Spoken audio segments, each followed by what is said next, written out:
대부분의 사람들이 20살쯤 되면 키가 더 이상 안 자라죠. 악어나 뱀 같은 파충류는 죽을 때까지 계속 자라는데 왜 우리만 중간에 멈춰버리는 걸까요?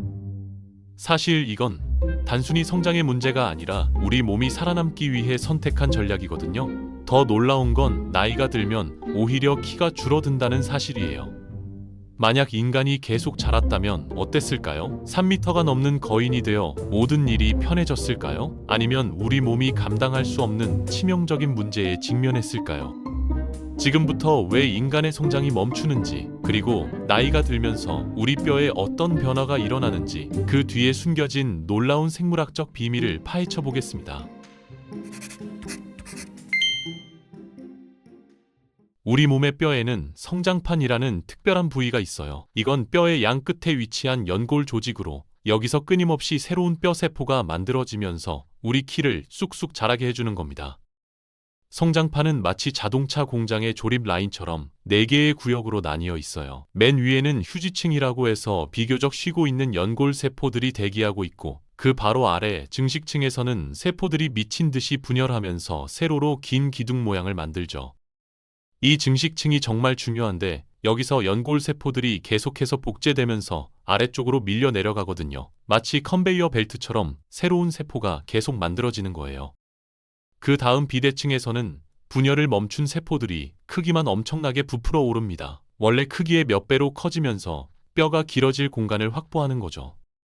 마지막 석회화층에서는 이렇게 큰 세포들이 죽으면서 빈 공간을 남겨요. 그러면 그 자리에 칼슘과 인 같은 무기질이 들어차고 뼈를 만드는 세포들이 달라붙어서 단단한 뼈로 변하는 겁니다.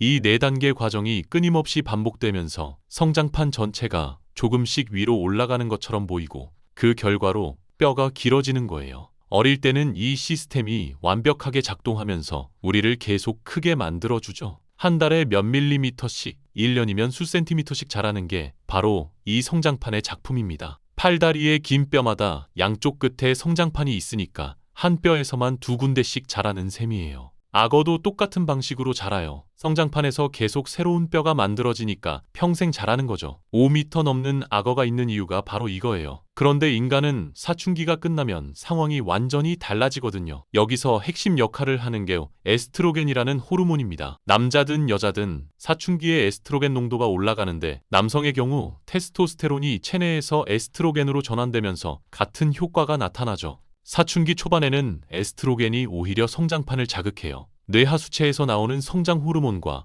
간에서 만들어지는 성장 물질들이 함께 증가하면서 연골세포 분열이 폭발적으로 일어나거든요. 이게 바로 성장 급등기예요. 1년에 10cm씩 자라는 시기가 이때죠.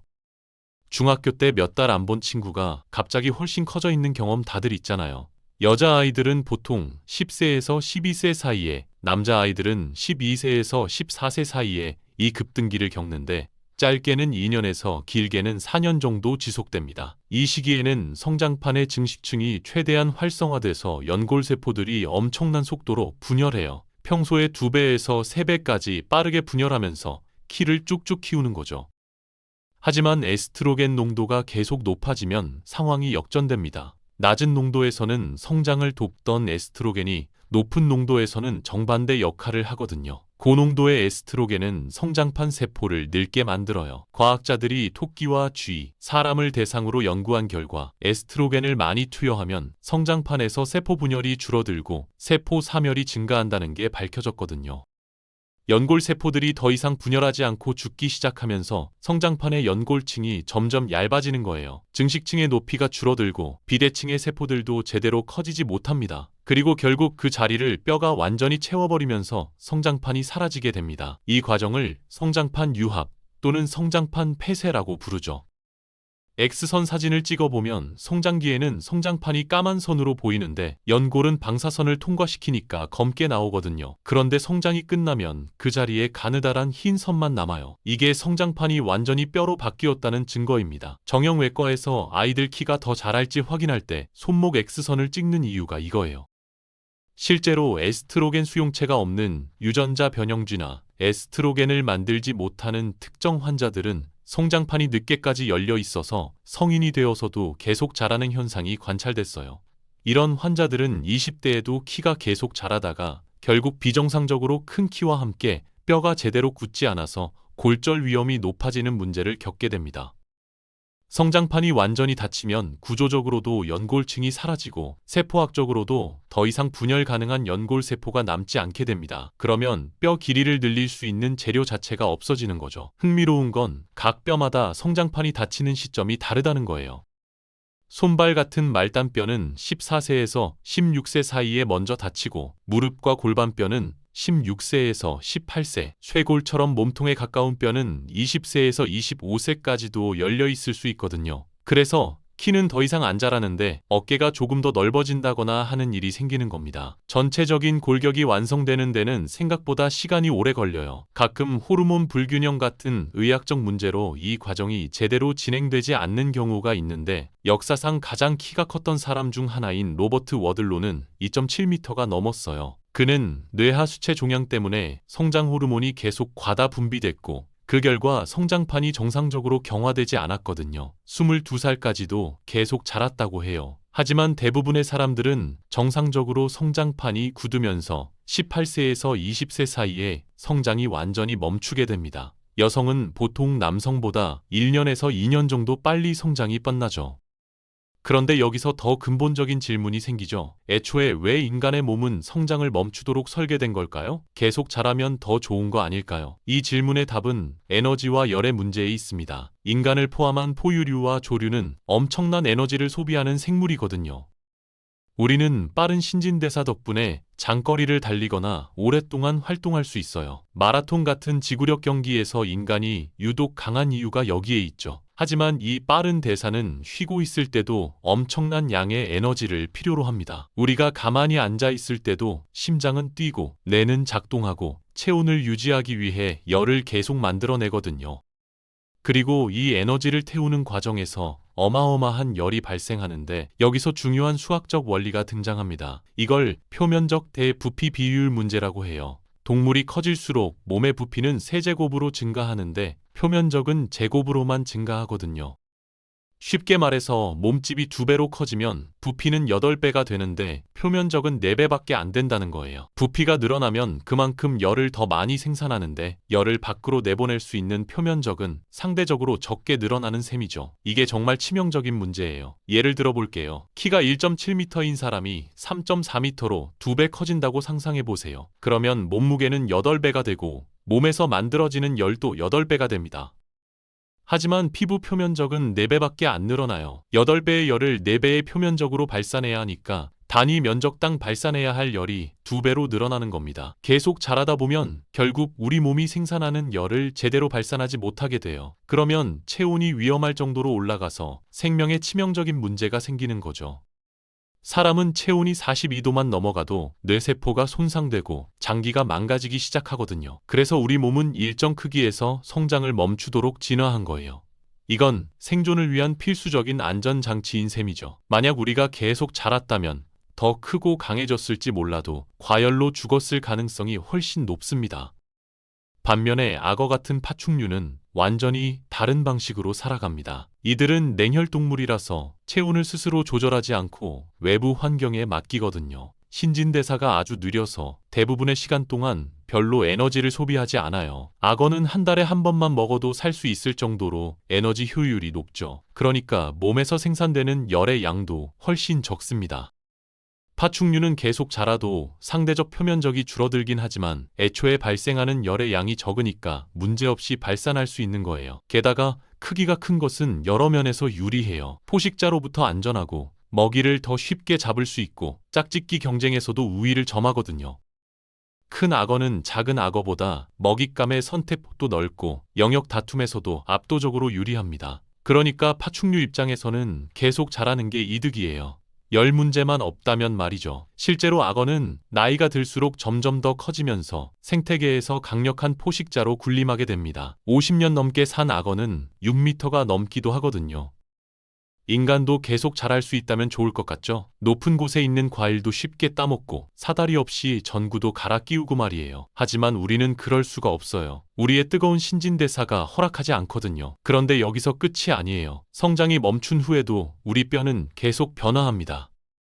성장판이 닫혀서 길이는 더 이상 안 자라지만 뼈 조직 자체는 평생 갈아 끼우듯이 재생되고 교체되거든요. 이걸 뼈 재형성 또는 리모델링이라고 해요. 우리 몸에는 뼈를 부수는 세포와 뼈를 만드는 세포가 있는데 이 두 세포가 협력해서 오래된 뼈를 새 것으로 바꿉니다.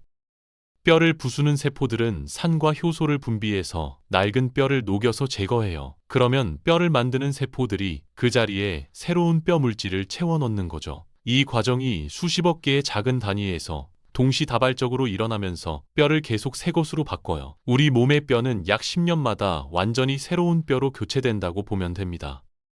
미세한 골절이 생기면 뼈를 부수는 세포가 달려가서 손상된 부분을 제거하고 뼈를 만드는 세포가 새 뼈로 수리하는 거죠. 약해진 부분은 더 강하게 보강하고 필요 없어진 부분은 줄이는 식으로요. 운동을 많이 하는 사람의 뼈가 더 튼튼한 이유가 바로 이거예요.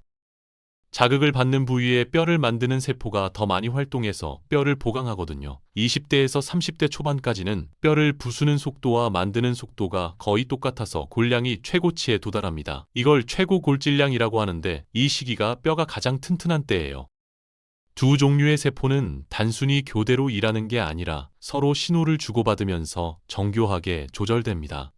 뼈를 만드는 세포가 너무 많이 활성화되면 뼈를 부수는 세포에게 신호를 보내 균형을 맞추고 반대의 경우도 마찬가지예요. 이런 식으로 뼈의 양과 강도가 일정하게 유지되는 겁니다. 마치 건물을 지으면서 동시에 낡은 부분을 허물고 다시 짓는 것처럼 뼈도 계속 공사 중인 셈이에요.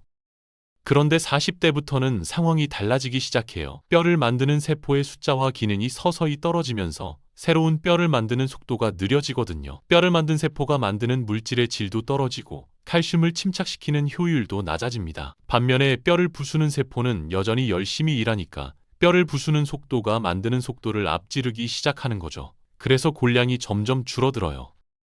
1년에 0.5%에서 1%씩 골밀도가 감소하는데 이게 누적되면 10년이면 5%에서 10%가 줄어드는 겁니다.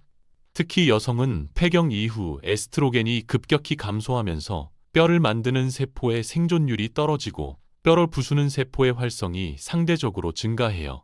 에스트로겐은 뼈를 만드는 세포를 보호하고 뼈를 부수는 세포를 억제하는 역할을 하거든요. 폐경 후 5년에서 10년 동안은 1년에 2%에서 3%씩 골밀도가 급격히 떨어질 수 있어요. 이 때문에 골다공증 위험이 크게 높아지고 작은 충격에도 골절이 생기기 쉬워지죠. 남성도 나이가 들면서 테스토스테론과 성장 호르몬 분비가 줄어들어 비슷한 골량감 감소가 나타나지만 여성보다는 천천히 진행되는 편입니다. 남성은 70대 이후에야 골다공증 위험이 크게 높아지거든요. 그리고 여기서 놀라운 사실 하나. 나이가 들면 키가 실제로 줄어들어요. 60대가 되면 20대 때보다 평균 2cm에서 3cm 정도 작아지고 80대가 되면 5cm에서 7cm까지 줄어들 수 있거든요. 이유는 여러 가지인데 가장 큰 원인은 척추뼈 사이에 있는 디스크의 변화예요. 디스크는 젤리 같은 수분이 가득 찬 조직인데 나이가 들면 수분이 빠져나가면서 높이가 줄어듭니다. 젊을 때는 디스크의 80%가 수분인데 나이가 들면 70% 이하로 떨어져요. 수분이 줄면 디스크가 납작해지면서 각 디스크당 1mm에서 2mm씩 높이가 감소합니다. 척추뼈 24개 사이사이마다 디스크가 있으니까 각각 조금씩만 낮아져도 전체적으로는 꽤 큰 차이가 생기는 거죠. 24개의 디스크에서 각각 2mm씩만 줄어도 총 48mm, 거의 5cm가 되거든요. 게다가 골다공증으로 척추뼈 자체가 약해지면서 미세하게 압박되기도 해요. 척추뼈에 미세골절이 생기면 뼈가 약간 주저앉으면서 키가 더 줄어들 수 있어요. 심한 경우 척추 압박골절이 생겨서 갑자기 키가 확 줄기도 하죠. 한 번에 2cm에서 3cm씩 줄어들 수도 있어요. 또 평생 중력에 눌려서 척추가 조금씩 휘거나 자세가 변하는 것도 영향을 미칩니다. 등이 구부정해지면 실제 뼈 길이는 그대로여도 측정되는 키는 줄어들거든요. 노인들이 허리가 굽는 건 척추 근육이 약해지고 척추뼈가 압박되면서 생기는 자연스러운 현상인데 이게 키 감소의 또 다른 원인이 됩니다. 얼굴뼈도 변해요. 눈 주변 뼈와 턱뼈에서 뼈가 줄어들면서 얼굴 형태가 조금씩 달라지는데 이게 노화된 얼굴 모습의 한 원인이 됩니다. 눈구멍이 커지고 턱뼈가 작아지면서 얼굴이 전체적으로 처지고 주름이 깊어지는 거죠. 뼈가 줄어들면 그 위를 덮고 있던 피부와 근육도 처지게 되거든요. 결국 우리 뼈는 성장기에는 길어지다가 성인이 되면 길이는 고정되고 중년 이후에는 오히려 약해지고 짧아지는 여정을 거치는 셈이에요. 20살의 성장이 멈추는 건 약점이 아니라 생존 전략이고 나이가 들면서 키가 줄어드는 건 뼈가 영원하지 않다는 증거입니다. 우리는 활발한 대사를 통해 높은 활동성과 지능을 얻었지만 그 대가로 크기의 제한을 받아들여야 했던 거죠. 평생 자라는 악어와 일정 나이에 성장을 멈추는 인간, 각자의 방식으로 환경에 완벽하게 적응한 결과입니다. 다음에 누군가 왜 키가 안 자라? 라고 물으면 이렇게 대답해 보세요. 내 몸이 과열되지 않게 보호하고 있는 거야 라고요. 그리고 나이 든 부모님이 예전보다 키가 줄어든 것 같아 라고 하시면 당연해요. 척추 디스크가 수분을 잃고 있으니까요 라고 설명해 드릴 수 있겠죠. 우리의 성장 한계는 단점이 아니라 수백만 년의 진화가 만들어낸 정교한 생존 시스템이고 나이가 들면서 일어나는 변화는 뼈가 살아있는 조직이라는 증거니까요.